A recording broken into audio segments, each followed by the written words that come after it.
revêtez-vous de toutes les armes de Dieu afin de pouvoir tenir ferme contre le manœuvre du diable. En effet, ce n'est pas contre l'homme que nous avons à lutter, mais contre les puissances, contre les autorités, contre les souverains de ces mondes des ténèbres, contre les esprits du mal dans les lieux célestes. Verset 13, c'est pourquoi prenez toutes les armes de Dieu afin de pouvoir résister dans le jour mauvais et tenir ferme après avoir tout surmonté avant le Seigneur. C'est 7. Ah oui, je lis au nom de Jésus-Christ. Alors une bataille s'engagea dans le ciel. Michel et ses anges combattirent contre les dragons. Et celui-ci les combattit avec ses anges. Mais les dragons ne remporta pas la victoire. Et lui et ses anges ne purent maintenant leur position au ciel. Parole du Seigneur. Apocalypse chapitre 12, verset 9. Je lis au nom du Seigneur. Et il fit précipiter les grands dragons, les serpents anciens appelés le diable, et Satan, celui qui séduit toute la terre. Il fit précipiter sur la terre, et ses anges firent précipiter avec lui. Et j'entendis dans le ciel une voix forte qui disait: maintenant le salut est arrivé, et la puissance et les règnes de notre Dieu, et l'autorité de son Christ. Car il a été précipité, l'accusateur de nos frères, c'est lui qui les accusait devant notre Dieu jour et nuit. Et c'est pourquoi réjouissez-vous, cieux, et vous qui habitez dans les cieux, malheur à la terre et à la mer, car le diable descendu vers vous, animé d'une grande colère, sachant qu'il a peu de temps, ainsi dit la parole.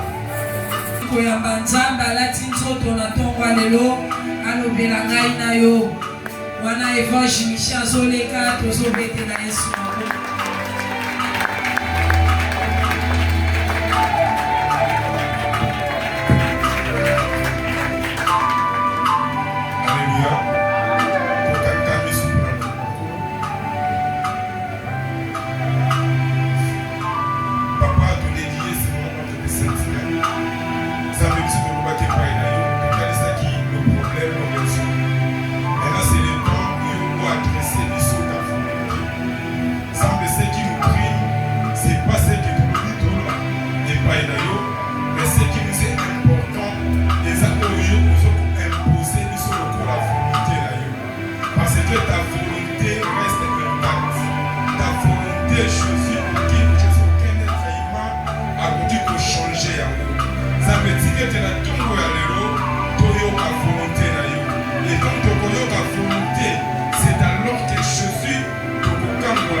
Parle-moi, Seigneur Jésus-Christ. Parle-moi, Seigneur Jésus-Christ. Dans son palais, tout s'écrit. Dans la maison de Dieu, tout s'écrit. Ici au CNM, tout s'écrit. Amen. Alléluia. Est-ce que vous trouvez pas pour le adoration de Tongo? Gloire au Seigneur. Gloire au Seigneur. Dans son palais, tout s'écrit. Dans la maison de Dieu, tout s'écrit. Ici au CNM, tout s'écrit. Amen. Tu fandi na komona Yesu. Fandi presque verset sur le temps là, tu déjà pour la yango. Pour exploiter. Merci pour la grâce qu'il m'a offerte d'être encore compté parmi les vivants ce matin. C'est une grâce. Et grâce à comment on a payé, on a tombé à l'élo. Nous avons l'eau là à soit le coup. Et un merci, toi, à notre Père spirituel, le révérend de Massamba, à la confiance en notre personne. Il y a aussi qu'il a mis au bureau des services pour travailler et aussi son encadrement. Et Nzambalo, la Azamate Kokanisaye, comment on a eu. Merci aussi à ministre de Dieu Abbas Nalibali, à serviteur, servante, à équipier d'équipe. Oye Kolukanzambe, Zambe Amonayo. Amen. On est faible. Nabi oye Kolukanzambe, Zamba Amonayo. Zamba Amonayo. Et Nabi Amen et Nakoloba efficace. Eza iyo, eza bongo pe etikali bongo. Eza lokola o scellé ba déclaration. Et lokola o te caché na maloba o ba lobi pona yo. Amen ezala bongo. Donc faut ezala violent. La Bible dit les royaumes des cieux ce sont les violents qui s'en emparent. Donc faut ezala ka violent na ba déclaration. Dans la tempo de ba koloba. Yako tina continuer.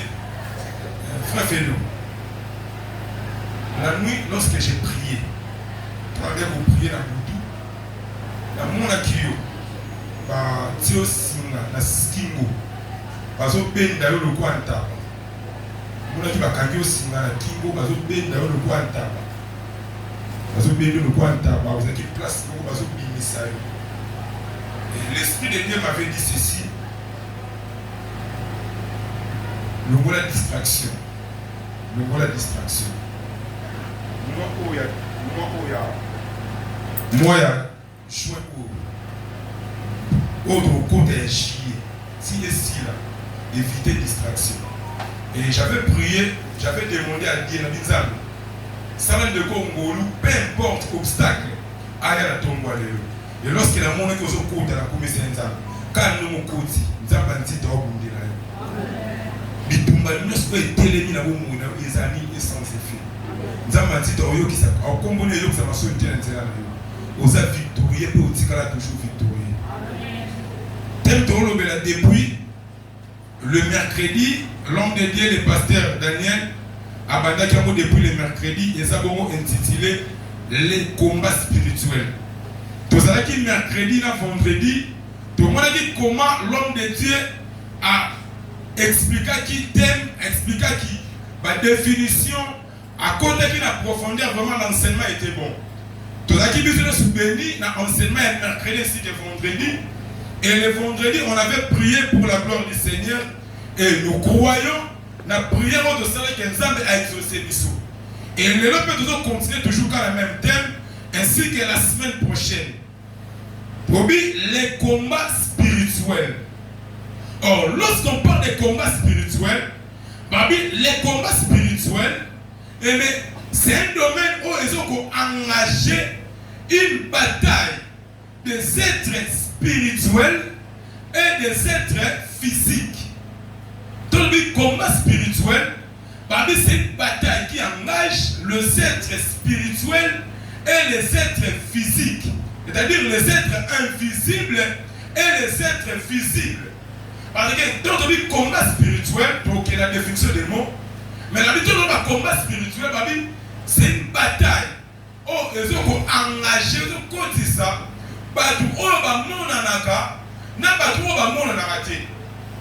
Et mais dans les combats spirituels, il y a tant de réalités spirituelles dans la Kati. Oh, il y a une réalité physique et ils ont ignoré. On a mis sur le monde de Borosali, au commun à Yamote. Pourquoi? Parce qu'on dit combat spirituel. Bitumba Yamolimu. Mais premier point de la définition des mots. On a deux grands mots ici du thème, la vie sur combat ainsi que spirituel. Je serai beaucoup plus pédagogique. Parmi combat, c'est une action par laquelle on attaque et on se défend. Quand on parle de combat, c'est une action par laquelle on attaque, ainsi qu'on fait quoi? On se défend. Et le combat, le combat, se défendre. Mais le combat, il faut qu'il y ait ces deux mouvements. Mouvement, il y a attaque. Dans le mouvement, il y a défense. Mais tout le monde a une équipe. Et mais lorsque l'équipe a une attaque, attaque ya bien te. Attaque la défense à bien, et bien on l'équipe pour apporter à bité. Beaucoup plus de matchs qui vont nous gagner. Tout risque de ça, bâtir comme un moko, bi match sous quel niveau parce qu'il va attaquer. Un attaque à bien te. Entre autres, tu vois les nations sur Léopard. Léopard, Bakam, pour dire Bakam, on ne peut pas aller sur. Mais on ne peut pas dire que Bakam va essayer de lutter parce que tout le monde a sa lutter. Donc, au moins que non, puisque on est là, attaque et ça. Équipe est petite, plus de 4 matchs va défoncer comme on va dire. Et c'est un danger. Or, dans l'équipe, il faut qu'il y ait une bonne attaque, il faut qu'il y ait aussi une bonne défense. Babi, il y a un combat. Mais c'est une action d'attaquer et de se défendre. Il y a un moment où si quand on qui les Éphésiens, tout le monde dit que la armure. Nous avons deux catégories d'armure. Nous avons des armures offensives et des armures défensives. C'est-à-dire, l'armure va permettre de se protéger. Le corps va bouclier, va casque. Puis l'armure va permettre d'attaquer. Le corps va épée. Donc, nous permettre au Bunda, au Longa, puis nous permettre de se défendre. Est-ce que tout le monde se comprend? Ma vie nous a beaucoup plus pédagogique. Aujourd'hui, je serai beaucoup plus pédagogique. Spirituel, c'est quoi? Babi, qui est de la nature de l'esprit? Quand on parle de spirituel, Babi, ce qui est de la nature de l'esprit. C'est-à-dire, et ça n'a trait avec ce qui concerne l'esprit. Ou Babi que non, Babi, c'est un adjectif de l'esprit. Donc, combat spirituel. Maintenant, il y a un combat spirituel. En un mot. Et le Babi, combat spirituel, c'est la liste quotidienne des chrétiens face 1 aux tentations, 2 au péché, 3 aux influences. Babi, combat spirituel, c'est une liste quotidienne. Face 1 aux tentations, 2 au péché, 3 aux influences du monde. Donc, lorsque tu as un combat spirituel, et il y a ça, bitumba ya mokolo na mokolo, liboso ya bomekano, liboso ya masumu, pe liboso ya bamakambu oyo esimbi mokili oyo. Et le combat spirituel est ça la image de ce que tu as bundisi ngai que mikolo yo makambo esimba te. Mais lorsque tu te mets dans le péché, c'est aussi une forme de combat spirituel où les gens lutter contre Yango dans la main. Mais il y a beaucoup plus de combat spirituel dans l'angle, na Buka, Monto, na Zikisa, na Tumba. Mais les combats spirituels, c'est faire la lutte quotidienne face aux tentations, face aux péchés et face aux influences du monde. Or, ces influences invisibles armes physiques étaient influence par l'obiwana, péché, tentation, et ça a une forme physique, mais ça a dans l'esprit. Or, la Bible dit ceci, c'est la spiritualité qui agit le palpable. Et bien, au moins, quand tout le monde a bouteille d'eau, c'est physique, n'est-ce pas? Mais pour que un combat physique, c'était d'abord dans l'esprit de l'homme. C'était d'abord dans la pensée de l'homme. Moutou Afandi, avec le nom, eau potable. Mais eau potable, normalement, il faut qu'il y ait un récipient pour contenir marijuana. Le récipient est dans la forme, il faut dans la forme à boé, il faut un design boé. Donc, designer, on va se dire le d'abord, on a esprit naïe. Après ça, il y a qu'on l'a dans autres. De même le combat spirituel. Le combat spirituel, c'est une action où tu as d'abord en esprit et après un moment donné, et comme physique. Et bien, si tu as tu ne peux pas être fort physiquement, ceux qui ont fort spirituellement. Tu ne peux pas être béni, riche physiquement, si spirituellement tu n'es pas riche ou fort. Amen. Au moins, à chaque fois, au Kouéaka, à chaque fois, ici, c'est parce que dans l'esprit, on a déjà faible. Il y a remarqué, il y a des gens, Nabudu à l'Otindoto, à Kouéi, tu vas bêter l'autre à Boukani. À la Boukani, tu as place à Boukani qui va à Nabudu, alors que l'on peut passer. À l'Otindoto à Bungisimbogo, à la Boukani, tu as à Bungisimbogo. Pourquoi? Parce qu'en esprit, si déjà va l'onga qui est. Dans l'esprit, si déjà va y qui est bon. Dans l'esprit, si déjà va y qui est richesse. Et spirituel, physique, mais c'est nini. Et là, tu n'as pas de coquille sur spiritualité, c'est nini. Et imposé qui est. Donc c'est ça. La spiritualité, c'est ça. Or, lorsque tu as le combat spirituel, dans le combat spirituel, tu as dit combat. Or, tout combat, tout le monde a présence, il y a des armées. Dans le combat, tout le monde a présence, il y a des armées. Tout le monde a armée de Dieu et l'armée du Satan. Lorsque tu as le combat spirituel, tout le monde a la présence de deux armées. Tout le monde a armée de Dieu et l'armée du Satan. Or, dans l'armée de Dieu, l'armée de Dieu est subdivisée aussi en deux armées. Dans l'armée de Dieu, l'armée de Dieu est subdivisée en deux armées. Nous avons l'armée positive de Dieu et l'armée négative de Dieu. Dans le combat spirituel, dans le combat spirituel, tout le monde a présence, il y a deux armées. L'armée de Dieu et l'armée du Satan. Dans l'armée de Dieu, l'armée de Dieu est aussi subdivisée en deux armées. L'armée positive de Dieu et l'armée négative de Dieu. Dans l'armée positive de Dieu, et ça composé la banane. Dans l'armée positive de Dieu, et ça composé.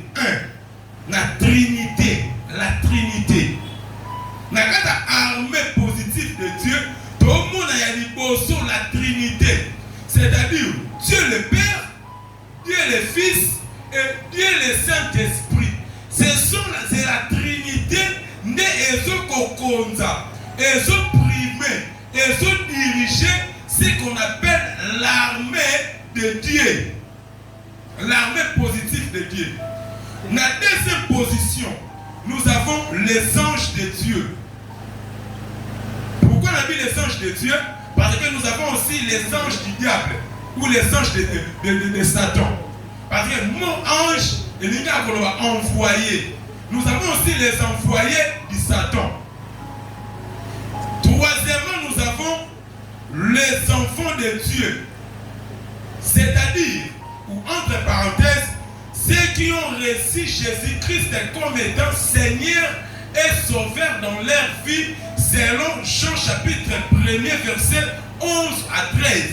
Et puis, nous avons apesi bango bokonzi ya kokoma bana na Nzambe ba o nani babotami na makila te na mosuni te mais kolandisa la volonté ya Nzambe.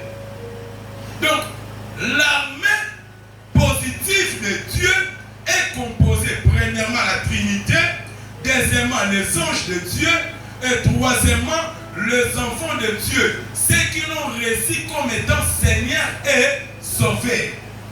Jusqu'ici, non, ok, madame. Jusqu'ici, non, ok, bien. Amen. On a beaucoup plus pédagogique pour comprendre. Dans les sujets Saint-Esprit, tu as prier le mardi. Deuxièmement, Babi, armée positive, armée négative de Dieu.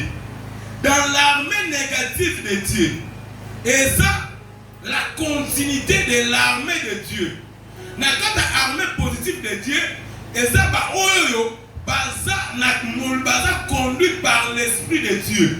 Ce sont ceux qui sont conduits par l'Esprit de Dieu. Mais l'armée négative de Dieu, et ça, baza libanda ya bonzambe.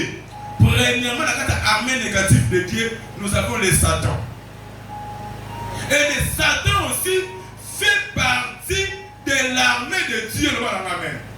Et les Zambé, ceux qui ont aligné à comme à Bundela, peut aussi utiliser les Satan à Bundela. Les Satan peut aussi te défendre. Amen. On dit vite. On dit vite. Les Satan peut aussi te défendre pour qu'il y ait une solution. Mais selon la volonté de Dieu.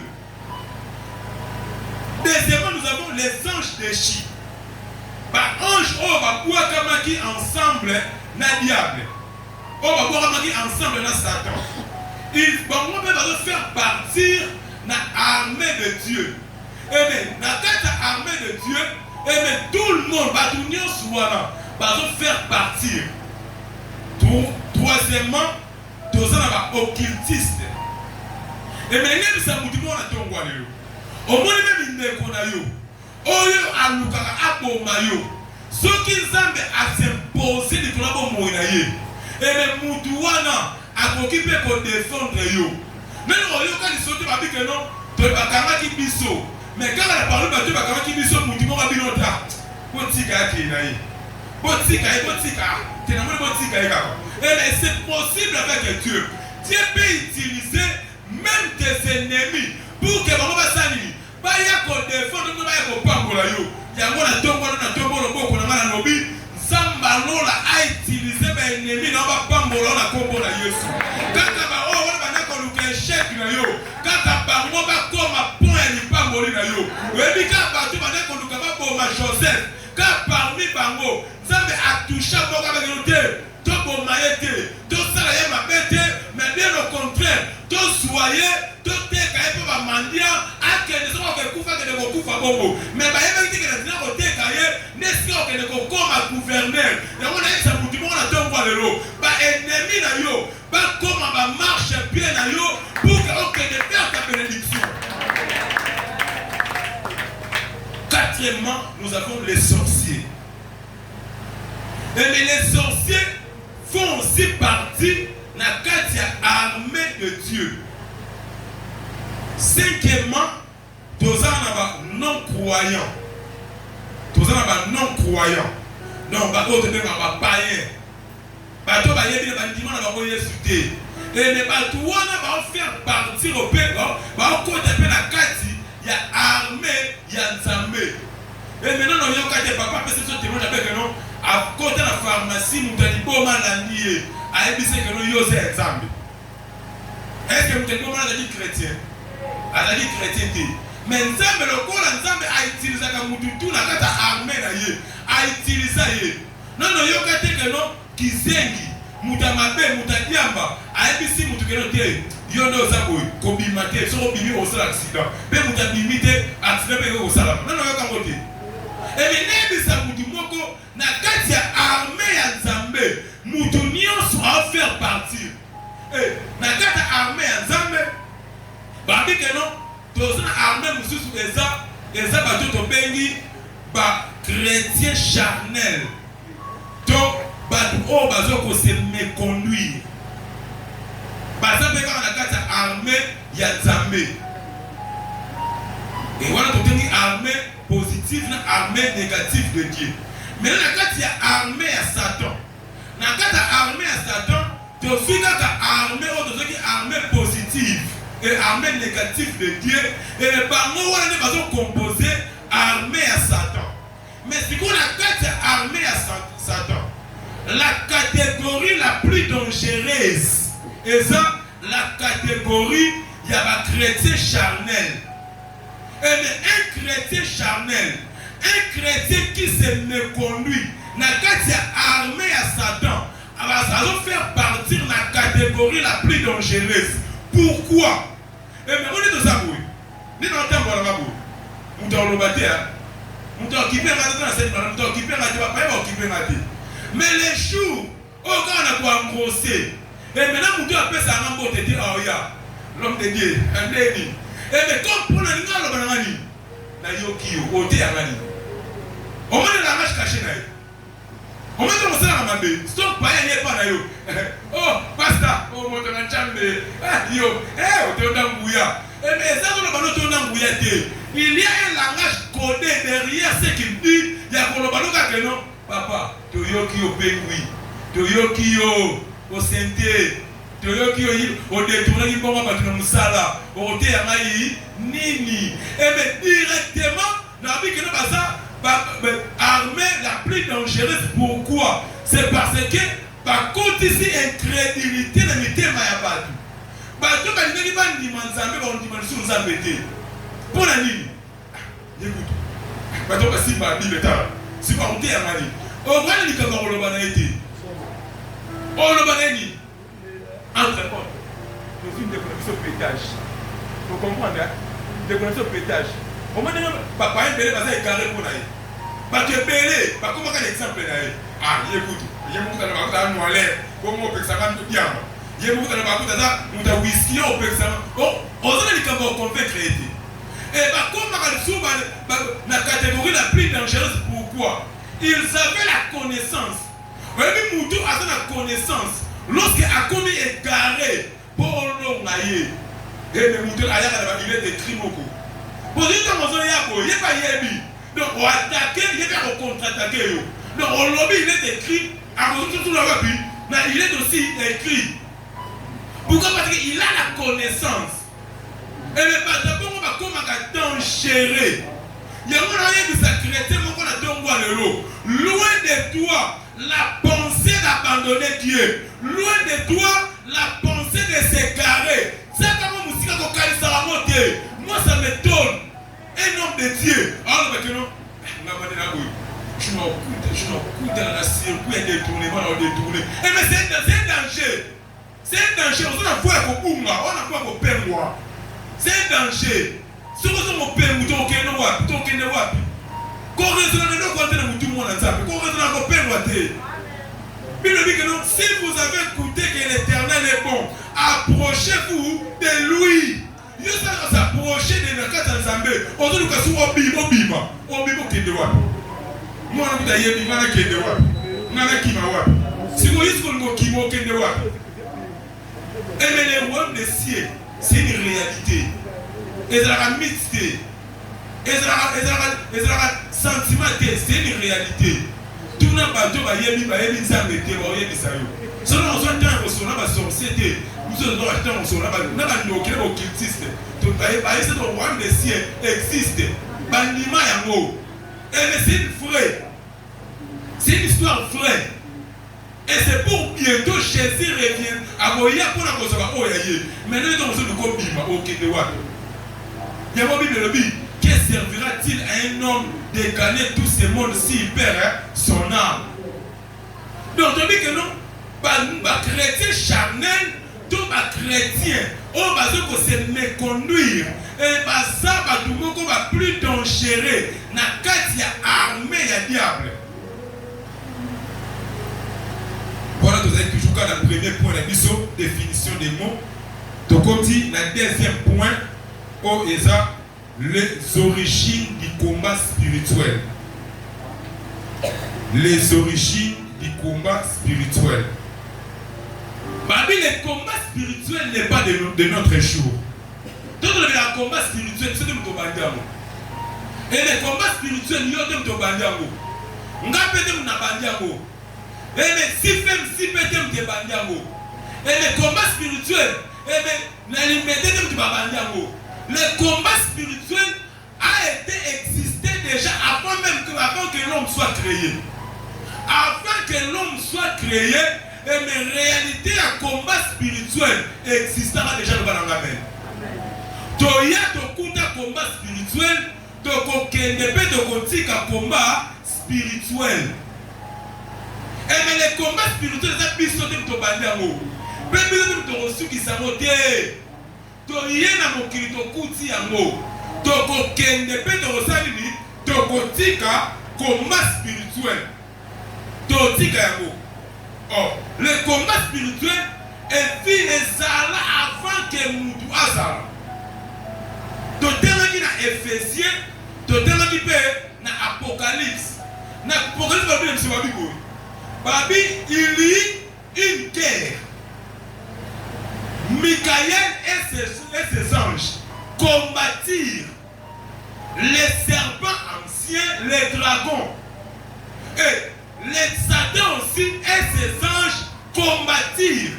Mais comme il ne fut pas trouvé le plus fort, Michael et ses anges va précipiter bango dans ma belle. Donc, le combat spirituel existait déjà. Sinon, quels sont les liens, les combats spirituels existants avant que l'homme soit né? Premier lien, le ciel. Le ciel. On dit le ciel, mais on dit le ciel.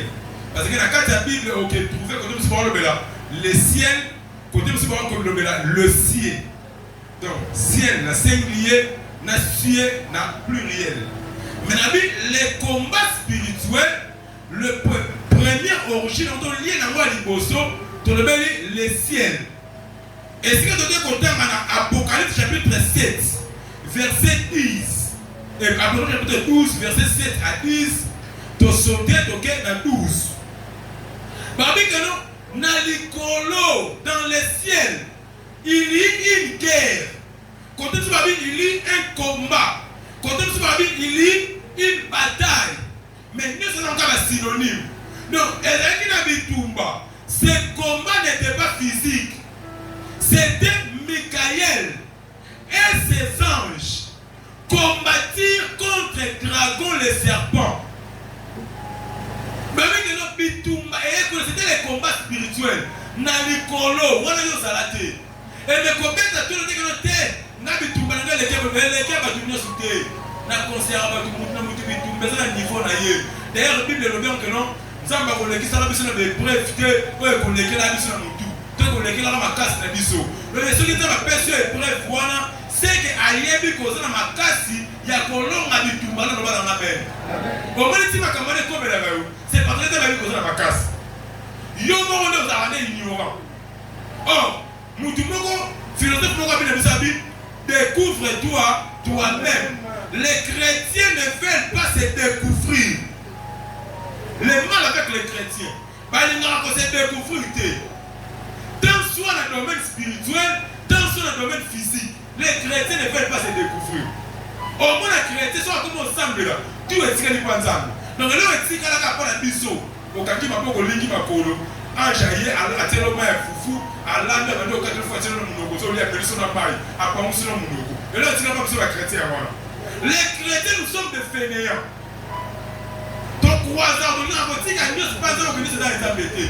a des choses que il faut jouer l'intelligence. Il faut jouer dans la capacité que les hommes appellent ça. Il faut découvrir. Babi que non, Michael a zobunda na ba ange. Ne longo na ba ange ba zobunda c'est qui? Satan. Mais le corps de Satan qui na makasité va précipiter na se. Et il ko ba que non bitumbe uta wapi. Et banda na lola. Or lorsque la Bible parle des cieux, dans la Bible il y a 3 sortes. Il y a ciel. Il y a 3 sortes de ciel. Premièrement, la ciel comme étant le lien atmosphérique. Le ciel comme étant le lien atmosphérique. C'est-à-dire, on dit, oh, tout le monde a dit, oh, tout le monde, il connaît India, vous les bandits, et il connaît comme une mouindou, au monde a dit, ma partie comme une mouindou. On est à premier ciel. Donc, le lien atmosphérique. Ils vont permettre la biseau. Tout le monde a foula, et petit, tout le monde a dit qu'on est indi, tout le monde a dit que tout le monde a ma bataille, ma bataille sont déplacées, tout le monde qui est là, il côté comme il faut, ma belle a un lien atmosphérique. Deuxièmement, tout ça dans le ciel comme étant le lieu où se placent les astres lumineux. Et ça, deuxième ciel, le lieu où se placent les astres lumineux. Il y a quoi ça, Nicolo, il y a Niège en foula. Donc, ici, bah, moi, et Zalaka, Santa, ma belle étoile, et ça, le lieu où se placent les astres lumineux. Donc, c'est le deuxième ciel. Troisième ciel, c'est le lieu où demeure Dieu. Donc, la pensée biblique, c'est que non, le lieu où se place Dieu. Donc, il y a likolo ya nyonso. Mais en réalité, entre parenthèses, Dieu n'habite pas dans les cieux. Amen. Amen. Amen. Amen. Amen. Amen. Vous comprenez là? Nabi, ce qu'on dit dans la Bible, au monde il y a trois sortes de ciel. Premièrement, le ciel comme étant le lien atmosphérique, net au monde les obètes, deuxièmement, si au monde troisièmement, la demeure de Dieu. Mais en réalité, Dieu ne demeure pas dans le ciel. Dieu est omniprésent, Dieu est omniscient, Dieu est omnipotent. Mais la Bible dit ceci, là où deux ou trois sont réunis en mon nom, je suis au milieu d'eux. Donc, ça me azake si kaka batu bazali. C'était un langage. Il y a batu bayaka kala. Pour eux, croyaient que Zambé abzalaka nikolo. Il y a un moment à David, je lève mes yeux vers les montagnes, d'où me viendra le secours. Donc, pour la Badouana, Zambé a dit qu'on fait la musique comme Nikolo.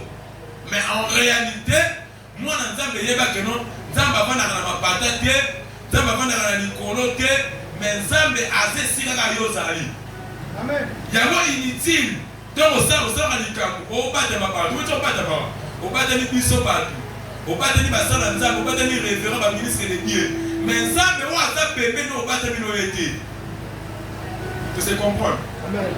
Tu vas te marapatu, mais tu vas te maranzambe té. Bon, ça la place au bout de nzambe té. Amona ka fourmi ya mwindu, na mapele ya mwindu, na mulili azomona ye. Donc, on sait la place mort de au bout de nzambe. Wana ba biso trois sortes ya ciel. Dans la première origine, il y a un combat spirituel dans le ciel. Deuxième origine, et c'est un combat spirituel des Obanga. Dans le Bible, c'est dans les jardins d'Éden. Et mais c'est dans les jardins d'Éden, et c'est un combat spirituel est banni. Pourquoi? À cause de la désobéissance de l'homme. Genèse chapitre 3, verset 1er à 19. Et bien, au cours de la Bible, nous avons non. Nous avons appelé ordre.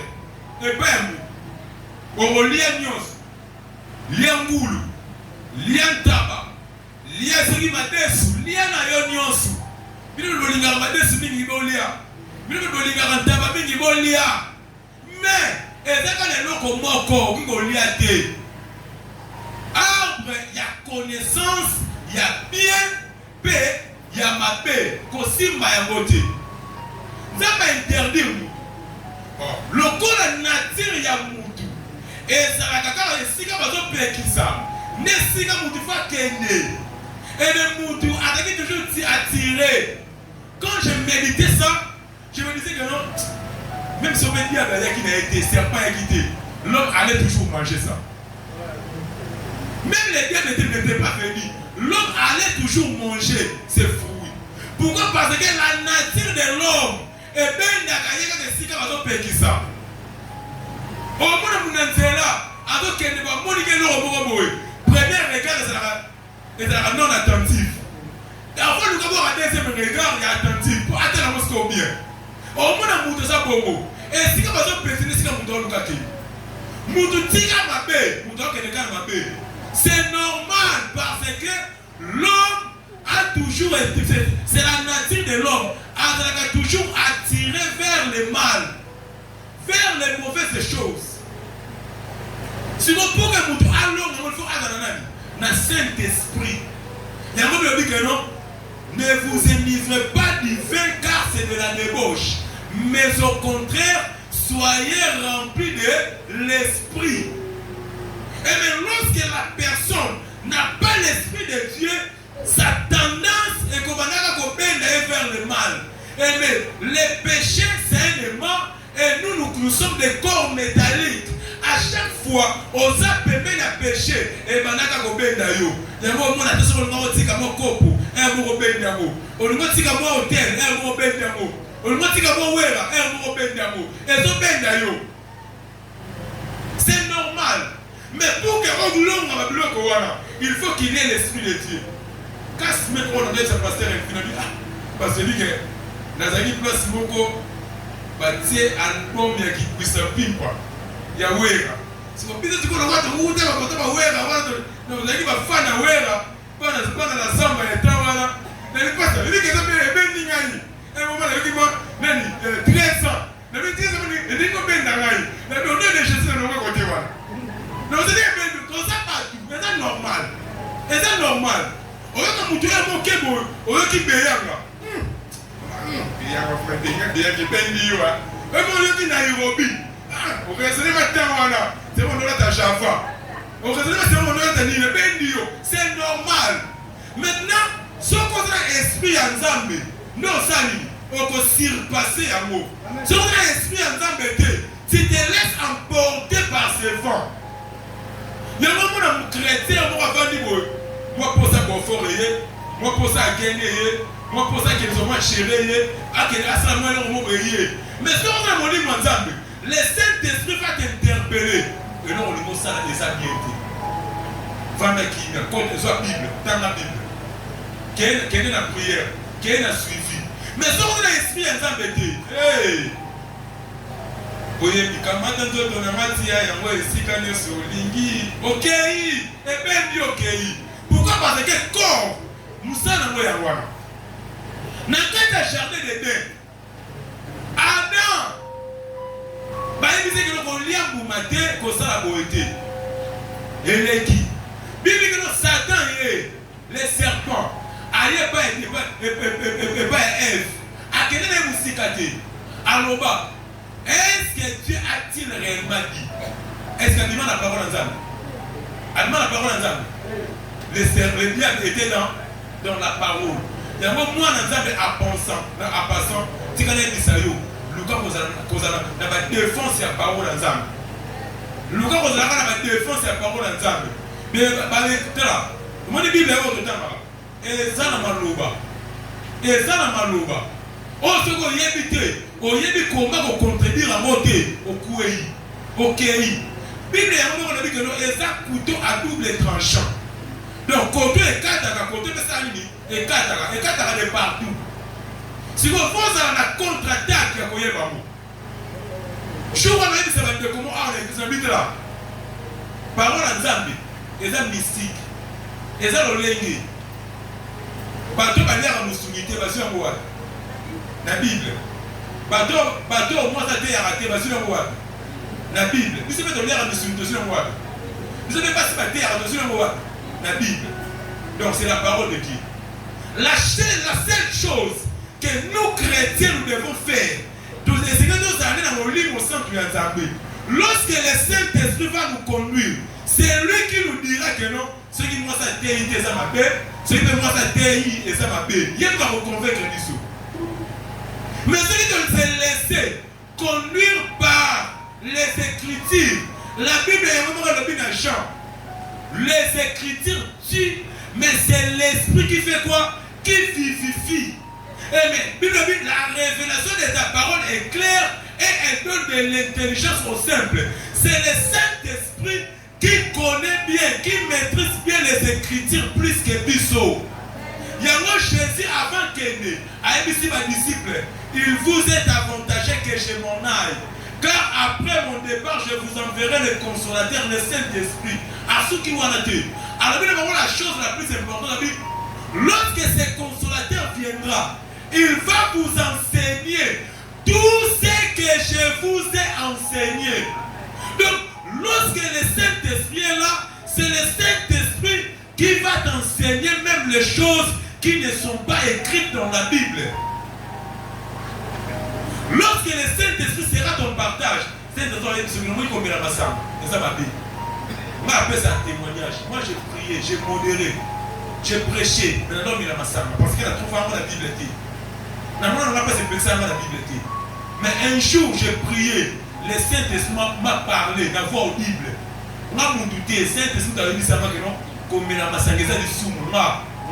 Saint-Esprit a dit ça comme la masangeza du soumou. Et depuis lors, Natika, on a fait un miracle. On a fait un miracle.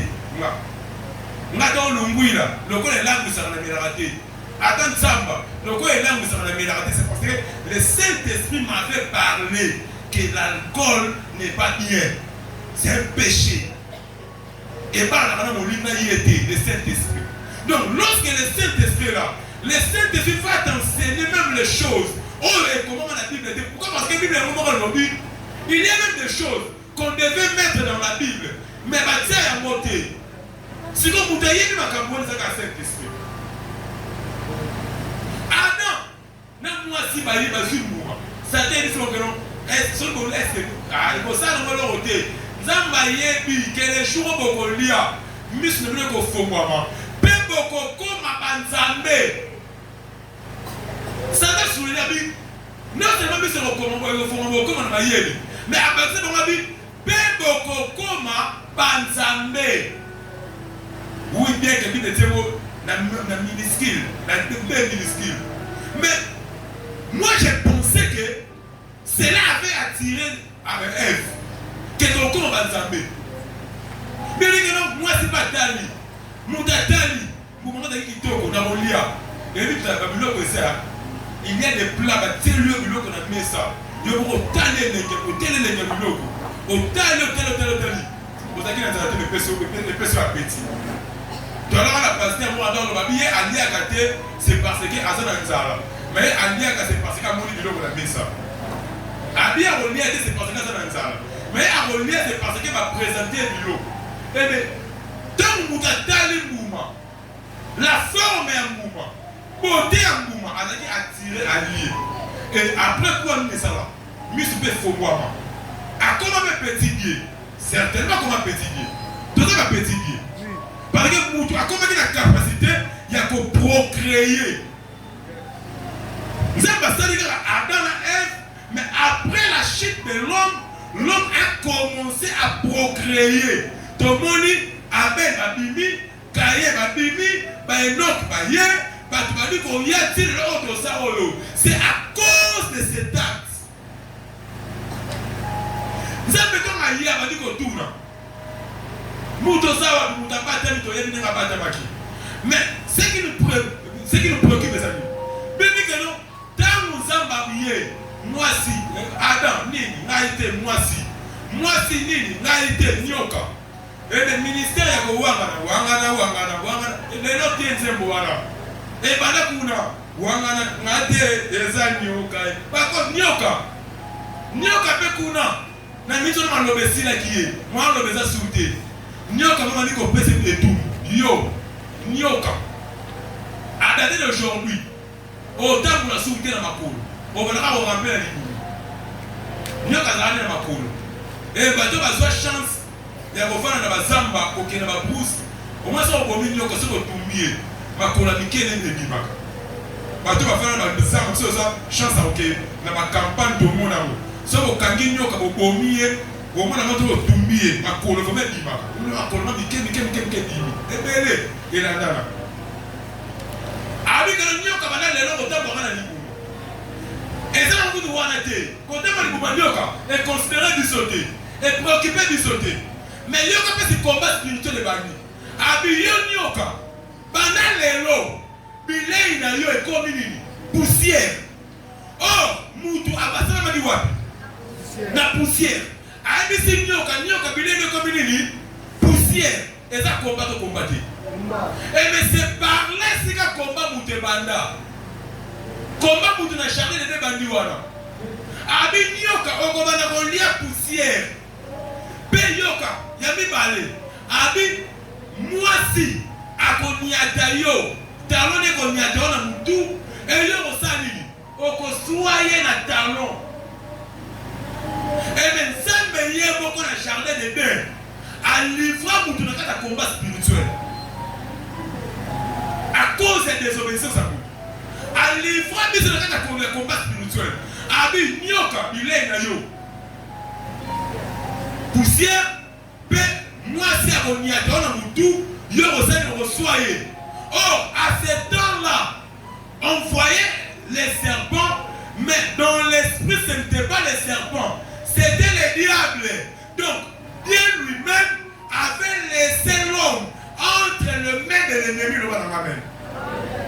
Parce que pouvoir spirituel positif, oh, vous devez posséder, vous devez à perdre Yango à cause de la désobéissance. Et c'est qui échange que l'homme avait fait entre recevoir la pomme et donner le pouvoir. Et mais du fait qu'il y a soit qui mouvement, nous appelle si vous avez pouvoir pouvoir divin, et diable a commis autoritaire sur l'homme, et l'homme a commis dépendant maintenant pendant lui, et pas il y a diable.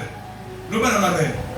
Le français va le dire, la main qui donne c'est celle qui domine. La main qui donne, et la main qui domine et qui demande est dirigée par la main qui donne. Donc, on a 5 à Kazaranassé, on a pesa Kazarani, Azarani Kolo, tant qu'on pesa, maman a dominé. Et maintenant, vous diable a soit qui kaka, moutou a soit qui pomme entre les mains du diable, moutou a comment qui dominé par l'ennemi, moutou a comment qui dominé par les serpents. La carte a chargé dedans. Il y a mon arrière qui s'est mouti, on n'a pas pour le lot. Zara attentif, d'abord on s'en à l'objet d'ailleurs. Respecte ce que Dieu t'a dit. Et mais causera écarté dans la langage à Moutoumoko. Et mais l'histoire, il y a grand prophète, notre petit prophète existe déjà même jusqu'aujourd'hui. Et mais il y a des grands prophètes qui font des tournées. Pas dans ça, mais belé. Ah, non. N'est-ce pas qu'il y a des cabots? So kotika a communauté fondée fossile. So yeka a to commander fondé fondé. A waka to pesi ko lo monter kana loboko. So ko mi kana kizo libosé biso tsaka ko ba to plein. Et le temps auquel on cède pouvoir. D'abord mon ni bana nzambe bene lelo. Mais baza déjà o ba ko ba pema ki bavala. Ama o mona ka so to pamba na kati loko ezaki ki kankima. O ba ko ba yo ba kadiki ese. Kanibofo. Et là, on a dit. Et là, on a dit. Et ça dit. Par contre, là, déjà, nous sommes. Nous avons dit que on va l'onction que nous avons. Tout va dire l'amour. Au moins, ça, un mois, il y a gêné prière. Nous, jour autant aussi, ça vaut. Ça me donne sous. Quand tu as ta bouche et qu'on a onction. Mais avec cette coupe d'onction, on s'en va nominer. Mais le jour où on a pour que les sous na mbeba ben exemple ayaka kopenda kuti ya onction te nzambe ayaka de récupérer bouteille ya onction si on appelle que kuti ya onction maintenant on bungi ici appelle une bouteille d'onction et les bouteilles d'onction c'est aussi ça moi chouli ya moi on va remarquer parce que ça me pele on va couer ya et pour pas songa à la passe pour pas ka konda na ndio onction nzambe ba konda na ndio onction nzambe. Ça va bien dans comme aller aller au sein des chaînes de l'itanga là si comme ça on qui ça va tipo kufi au style de son masouté pour l'ensemble il y a un moment l'ensemble à pensant mais ça attention Keba comité cadé les diabolisés et le moutou à perdre à partir il y a un combat spirituel ça et bandit pas moutou combat spirituel de bandit on a chargé les deux à cause de désobéissance. Troisième lieu.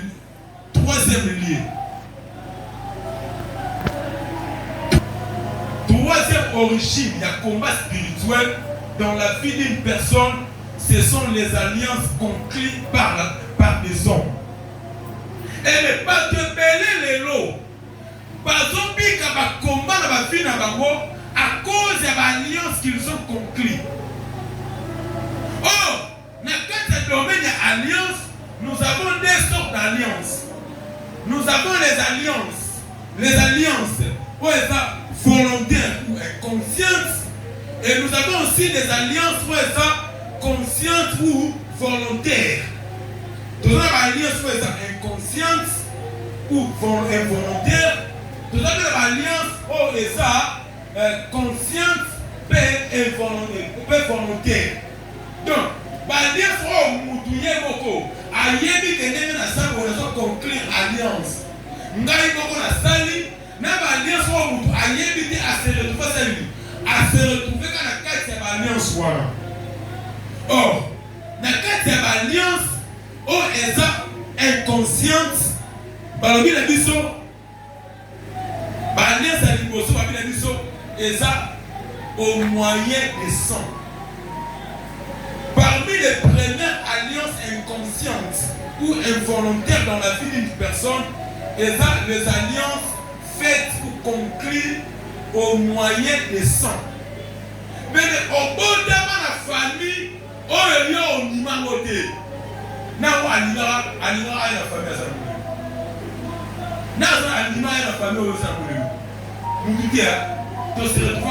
la famille.